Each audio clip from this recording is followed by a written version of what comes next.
Did the coronavirus that leads to the present pandemic of the disease COVID-19 come naturally from bats and then spread in a market in China?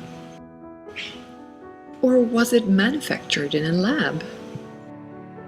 In this video, we're going to look at how it differs from other similar viruses and what may suggest that it has or has not been man-made. The coronavirus has a single strain of RNA. We have a long nucleotide sequence. Around 22,000 there is a protein spike in red. That spike consists of two subunits, S1 and S2. When comparing the virus to other similar viruses, we find that it differs significantly in two particular places in the protein spike. Number one, the receptor binding domain in the spike protein has mutations that make it suitable for binding to human ACE2 receptors. What is closest to this is a virus found in pangolins that may have come from bats.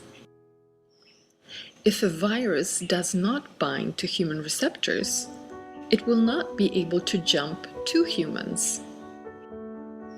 This is an adaptation that the virus must make to be able to jump to humans.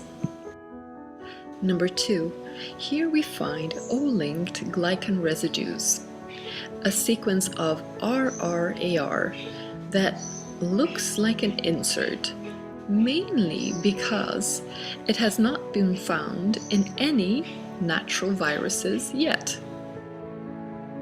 Glycans are used to hide the viral proteins from the immune system during infection. Thus, they serve as a type of camouflage. As documented in literature, this increases the transmissibility of the virus. This is also sometimes referred to as the furin site. It looks like an insert, though this could have happened naturally. But if you were, say, studying a new COVID virus and wanted to see how it acted in human cells, doing gain-of-function research, you could insert a furin site and make it more viral. It is odd, atypical, and highly unusual that a virus would both jump to humans and become highly transmissible at the same time. Also, the virus presents a type of insert that is known and used by humans in making viruses more viral.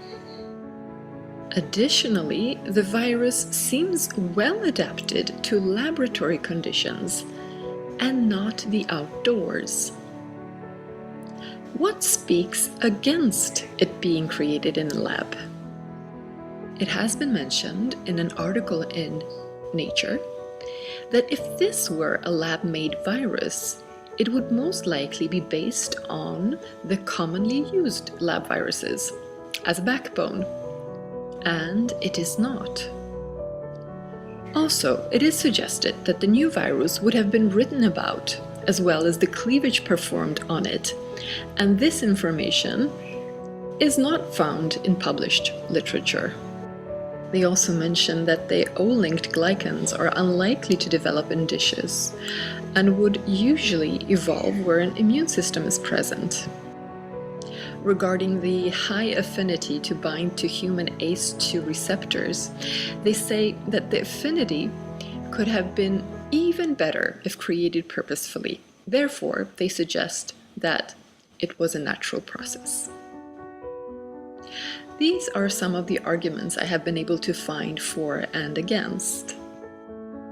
You will have to decide which you find more plausible. Oh, and for the open-minded ones, there is one more argument.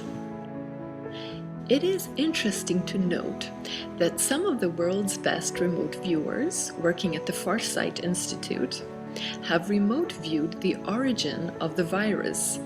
And from their findings, it looks like the virus was collected and given to researchers by an indigenous population. And later, there was some type of explosion in a lab-like facility, and this led to a leak. What do you make of all of this? Leave your thoughts in the comments. And thanks for watching.